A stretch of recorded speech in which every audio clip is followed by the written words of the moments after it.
Hello and welcome to the History of the Germans, episode 84, The Art of Hunting with Birds. In the center of the city of Heidelberg, former capital of the Palatinate, rises the Heilige Geistkirche, the Church of the Holy Spirit built between 1398 and 1515.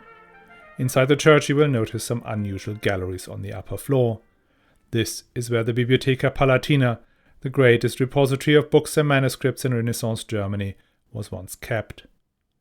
Put together by the Counts Palatinate on the Rhine, it contained 5,000 printed books and 3,524 manuscripts. It served as a library of the University of Heidelberg, then, and still today, one of the foremost places of learning in the country. In 1622, the Catholic League sacked the Calvinist Palatinate. Count Tilly, commander of the Bavarian troops, seized the library and was initially ordered to send it to Munich. But the emperor insisted the library was so valuable and so famous, it was to be sent to the Pope in Rome as a sign of his loyalty and esteem. Amongst the books in the Bibliotheca Palatina were three of the most famous medieval manuscripts ever made. The Evangelia of Lorsch was made in around 810 at the court of Charlemagne. It was a blueprint for the great art of medieval illuminations that reached its peak under the Ottonians, many of which you may have seen on my social media posts these last years. One half of it ended up in the Vatican Library in Rome, the other half was nicked by the cardinal in charge of packing up the books in 1622. That half is today in Alba Iulia in Transylvania. The second superlative manuscript is the Codex Manesse, a collection of medieval Minnesang decorated with colorful depictions of courtly life in the High Middle Ages. These I have also used extensively on my website and in the description of my Patreon tiers. The Codex Manesse was taken along to England before the fall of Heidelberg by Elizabeth Stuart, the wife of the then Count Palatinate. Her descendants ran out of cash and had to sell it. So in the 19th century it was bought back by the University Library of Heidelberg, where you can still see it in real life and in an excellent digital version. The third book, and possibly the one outshining even those two, was an illuminated manuscript of De Arte Veneri cum Avibus, The Art of Hunting with Birds, produced around 1260. It contains 111 folios with brilliantly colored, extraordinarily lifelike, accurate and minute images of birds, their attendants, and the instruments of the art of falconry. This is the famous Falconry Book of Frederick II. It came back to Heidelberg one last time in 1986, and since I lived there, I managed to see it. I came almost every day, since every day the curators would turn over one page to reveal one more of the fabulous images. Yes, this is a book about hunting, and quite frankly, I normally put books about hunting in the same category as books about golf. Extremely interesting to those who play golf, crushingly boring to everybody else. But this book is not about hunting. It is about nature, it's about the beginning of science and the awakening of the critical mind. So let's take a look. But before we start, just a reminder. The History of the Germans podcast is advertising free, thanks to the generous support from patrons. And you can become a patron too and enjoy exclusive bonus episodes and other privileges from the price of a latte per month. All you have to do is sign up at patreon.com/historyofthegermans or on my website historyofthegermans.com. You'll find all the links in the show notes. And thanks a lot to Ryan, Brian and Simon who've already signed up. Frederick II was a hunter. In the 13th century, every nobleman was a hunter. Hunting was one of the three things every knight needed to be able to do: riding, fighting, and hunting. Maybe by 1230 he also needed to add a veneer of civilization and gain skills in putting together some nice verses to the unattainable lady of his heart. During the Crusades, the European aristocracy encountered age-old Middle Eastern hunting traditions. One was the hunting with cheetahs, or as the European sources called them, hunting leopards. Cheetahs are extremely fast, but tire quickly. Hence, They were trained to ride on horseback to the hunting grounds where they would be released. Hunting with cheetahs was the most expensive and the most environmentally destructive sport imaginable, since the animals do not easily breed in captivity. We know from court records that Frederick was constantly ordering new cheetahs to be brought across from North Africa and the Middle East. The other great hunting tradition that came across from the Middle East was falconry, the hunting with birds of prey. Falconry is still the sport of the emirs and is almost as expensive as hunting with cheetahs, would it still be allowed. In 2021, a white gyre falcon was sold at auction in Riyadh for $465,000. In Frederick's time, that was no different. A single falcon could cost as much as a small farm. Frederick was obsessed with falconry. Some argue that he moved the effective capital of his kingdom from Palermo to the small town of Foggia to be able to better hunt with his falcons. He most likely started this passion as a teenager, and wherever he traveled, he had always been accompanied by his favorite birds. For Frederick, falconry was not just a way to pass his time, but became a scientific endeavor. The fruit of this endeavor was the book I saw in Heidelberg in 1986, the Arte Veneri cum Avibus, about the art of hunting with birds. Here's in his own words why he wrote it. Quote, "We have investigated and studied with the greatest solicitude and in minute detail all that relates to this art, exercising both mind and body so that we might eventually be qualified to describe and interpret the fruits of knowledge acquired from our own experiences or gleaned from others. For example, we, at great expense, summoned from the 4 quarters of the earth masters in the practice of the art of falconry. We entertained these experts in our own domains, meantime seeking their opinions, weighing the importance of their knowledge, and endeavoring to retain in memory the most valuable of their words and deeds. As the ruler of a large kingdom and an extensive empire, we were very often hampered by arduous and intricate government duties, but despite these handicaps we did not lay aside our self-imposed task and were successful in committing to writing at the proper time the elements of the art." End quote. So far, so good. Frederick is an obsessive falconer who spends every minute he can spare to either hunt himself or hear other people's talk about falconry and keeping it all in his head. But it's not just that. He gets his scholars to collect all and everything ever written about birds and falconry. If it is in Arabic or Greek, he has someone translate it into Latin. That is how Michael Scott, his astrologer and multi-purpose genius, comes to translate Aristotle, in particular De Anima, about the soul, and De Animalis, about the animals. These translations will make their way into the hands of Albertus Magnus and Thomas Aquinas, who will make these books the bedrock of scholasticism. But that is not what he had them translated for. It was for the birds. As he was hunting, observing, listening to his falconry experts, going through his books and notes, he comes to a set of conclusions that makes this book and its author so different from most things written in the 13th century. Quote, "Inter alia, we discovered by hard-won experience that the deductions of Aristotle, whom we followed when they appealed to our reason, were not entirely to be relied upon, more particularly in his descriptions of the characters of certain birds. There's another reason why we do not follow implicitly the Prince of Philosophers.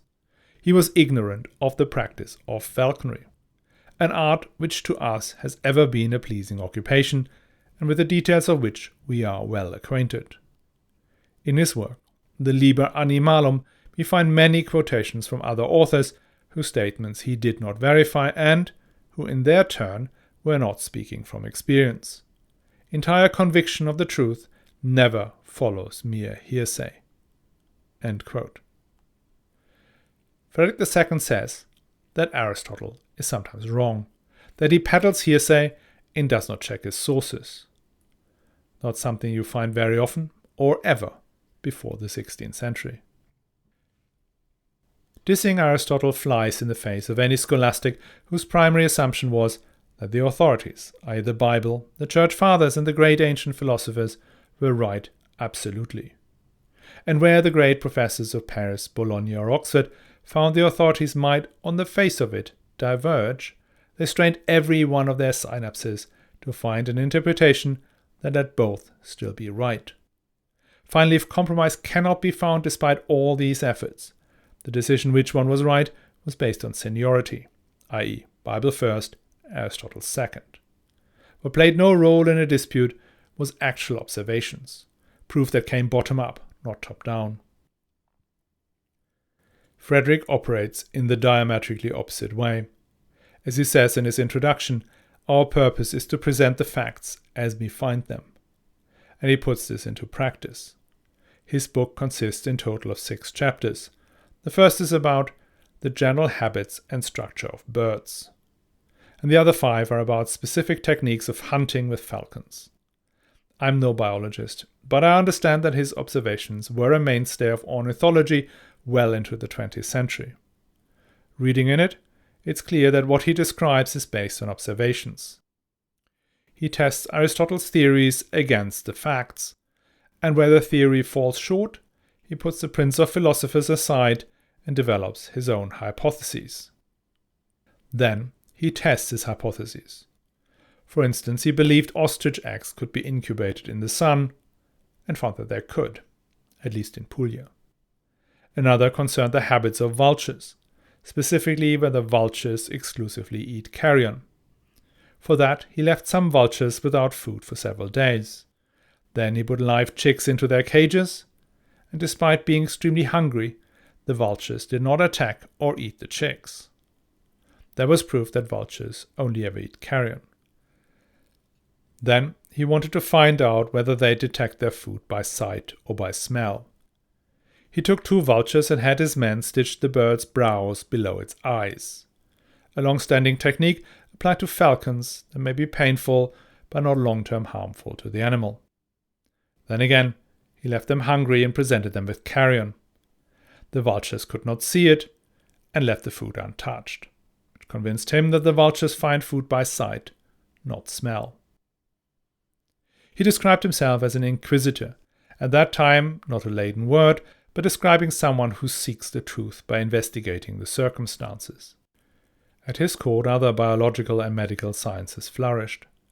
His court doctor, Thomas of Antioch, had studied medicine in Baghdad, and brought the much more advanced medical knowledge of the East to the University of Salerno, making it the leading medical faculty in Christian Europe at the time.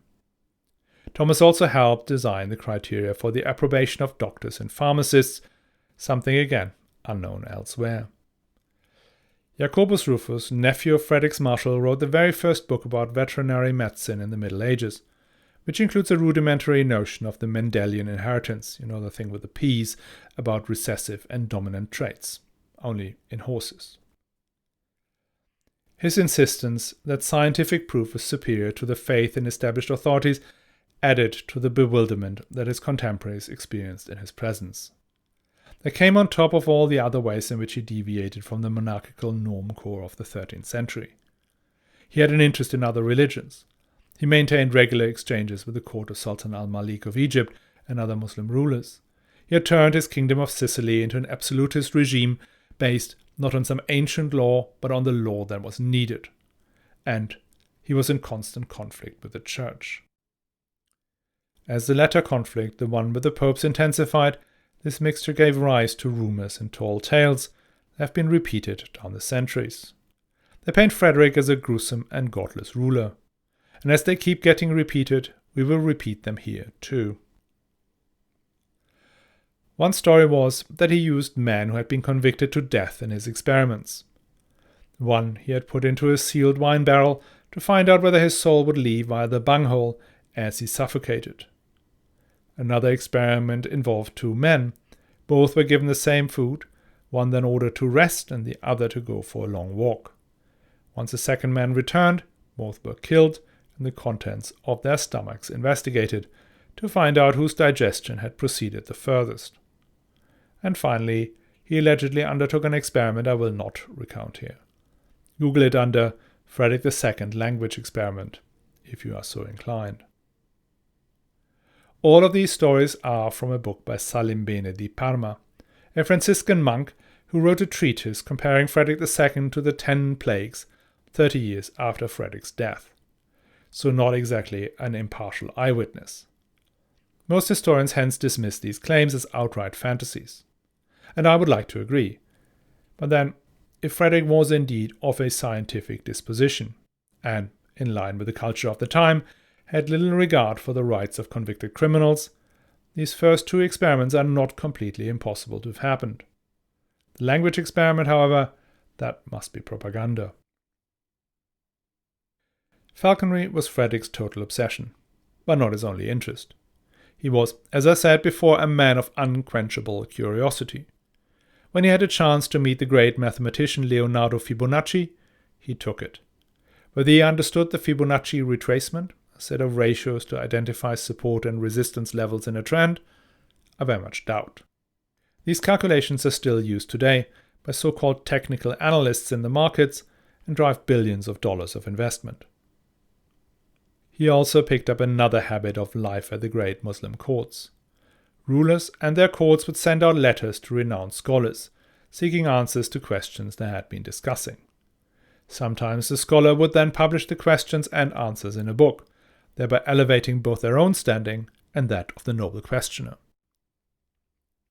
The Arab philosopher Ibn Sayyib wrote a book he called The Sicilian Questions, which included inquiries allegedly posed by Frederick and his court, as well as his responses. Now, modern historical science has rejected the notion that these queries had indeed originated at Frederick's court. But the fact remains that one of the most renowned Eastern scholars thought it would elevate his standing to pretend the questions came from the emperor. Even if the Sicilian questions were never posed, we know from multiple sources that Frederick did host and sometimes participated in philosophical and theological debates, and posted problems to scholars in East and West. There were not only Christian scholars at his court, but also Jewish and Arabic men of letters. A Jewish member of his court, Jacob ben Anatoli, describes debates about the works of Maimonides and whether they could be brought in line with the Aristotelian thought.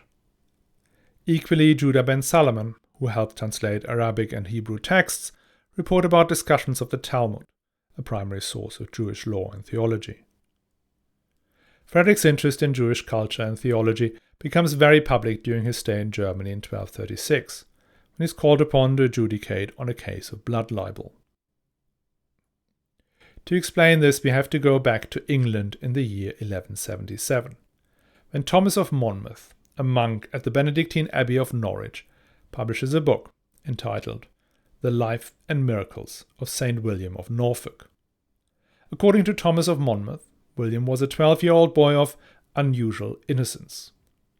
One day, so Thomas tells us, young William was abducted by Jewish men he did not know, who bound and gagged him.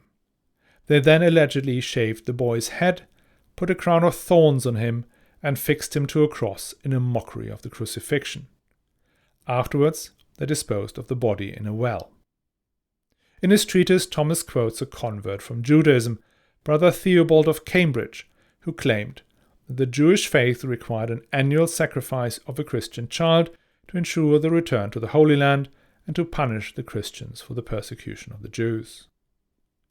The publication of this book led to copycat accusations of Jewish communities for this so-called blood libel. In total, there may have been as many as 150 such accusations during the Middle Ages, which all almost inevitably ended with the lynching or burning of members of the Jewish community. I guess I do not have to tell you that not a single one of these accusations had any link to reality. One such case was brought before Frederick in 1236. The citizens of Fulda had killed 34 of their Jewish neighbors after 5 children were found burned to death in their house at Christmas. The Jews were accused not just of the usual ritualistic murder, but also of drinking the children's blood and using it to bake matzos, the traditional bread to be eaten at Passover. The citizens of Fulda brought the bodies of the 5 children to Frederick's Pfalz in Hagenau. Ever since Henry IV, remember, all Jews were unfree serfs of the emperor, and hence under direct imperial protection. Citizens of Fulda needed confirmation that they had acted legally in the destruction of imperial property. Frederick was familiar with the Talmud and Jewish customs, and hence did not believe that any such crime had been committed, well, apart from the murder of the 34 Jews, that is. But he also understood that if he just decided on the back of his own knowledge, the general population may not come along with his judgment, and blood libel would continue. And so he staged a huge public trial. He invited theologians, scholars who could read Hebrew, and also recent converts from Judaism who could credibly describe the Jewish law. They all pointed out not only that there is no requirement to sacrifice a Christian child every year, but that their faith explicitly prohibits the ritual shedding of any blood, human or otherwise. It was more than just a court decision, it was an attempt to end this madness once and for all. Unfortunately, it did not work out, and persecution of the Jews continued across Europe. Sure, the papacy and other monarchs too tried to stop the maltreatment of the Jews, but their approach tended to be blunt. Don't do it by order of the king. As far as I know, Frederick was the only one who tried to persuade the people by bringing proper evidence to the table. Another sign how his approach and thinking differs from his contemporaries. And that now gets me off onto a rant. Over the last 40 to 50 years or so, historians have worked hard to prove that Frederick was not unusual for the Middle Ages. They argue that he was not the first to bring Arabic and Jewish scholars to his court. His grandfather Roger II did so too. They argue Frederick did not write his book on falconry himself because it was common for monarchs to be ascribed authorship when in reality their scholars had written it all. His son Manfred is cited as the translator of a Hebrew text when he spoke no Hebrew. They tell us that negotiating possession of Jerusalem for Christianity wasn't a major achievement, because Al-Kamil was willing to hand it over anyway.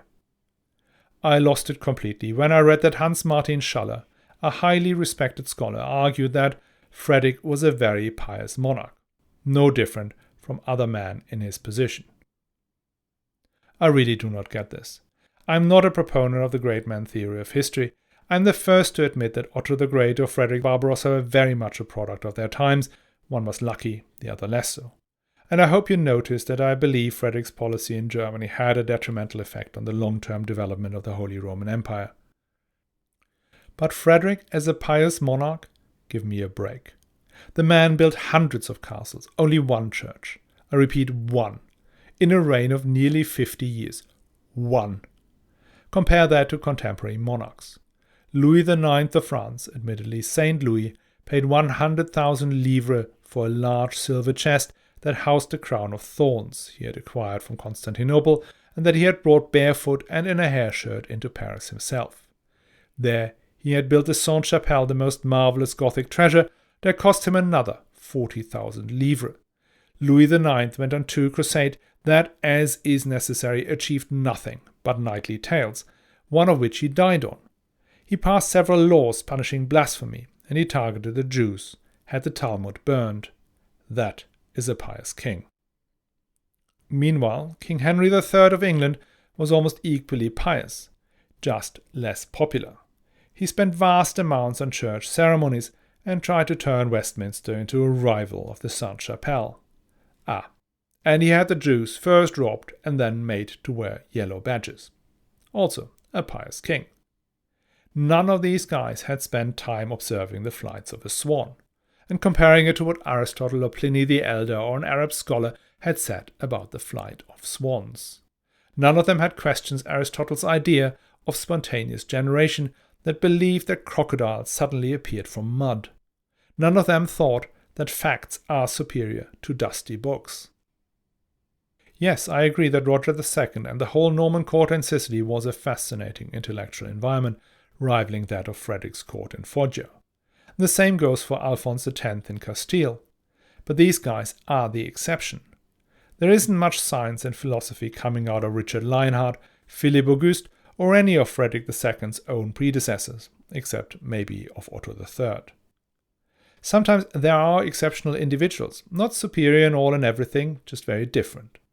Frederick was not the smartest political operator of his time, that was Philippe Auguste. He was not the best fighter, that may have been Richard Lienhard. But to say he was dull? It's just not true. He grew up with a patchy education from some papal legates who were busy trying to keep a crumbling kingdom together. Maybe that need to make it up for himself is where he got his interest and his contrarian way of thinking from. Who knows? But I'm not going to believe for a moment that he was the same sort of ruler as Conrad II or Lothar III, two very much run-of-the-mill medieval rulers, successful ones and interesting in their own way, but not exceptional personalities. Okay, rant over. Do not get me wrong. I'm not dismissing modern scholarship. I certainly do not want to get back to the unfettered hero worship of Ernst Kantorowicz, though I love quoting him and he is an amazing writer. Without recent publications, in particular by Hubert Huben and Olaf Reder, this podcast would be utterly lost. So thanks, modern scholarship. But could you just stop trying to be controversial by making everyone samey? And that gets us to the end of this episode. Next week we'll resume the narrative. Time to go for another attempt at breaking those pesky northern Italian communes, with a quick detour via Vienna. And maybe we even get to the bit where young Enzo becomes King of Sardinia. I hope you will join us again next week. Before I go, let me thank all of you who are supporting the show, in particular the patrons who've kindly signed up on patreon.com/historyofthegermans.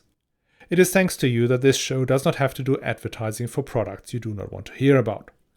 If Patreon isn't for you, another way to help the show is sharing the podcast directly or boosting its recognition on social media. If you share, comment or retweet a post from the History of the Germans, it's more likely to be seen by others, hence bringing in more listeners. My most active places are Twitter @GermansHistory and my Facebook page, History of the Germans Podcast. I'm working on Mastodon. As always, all the links are in the show notes.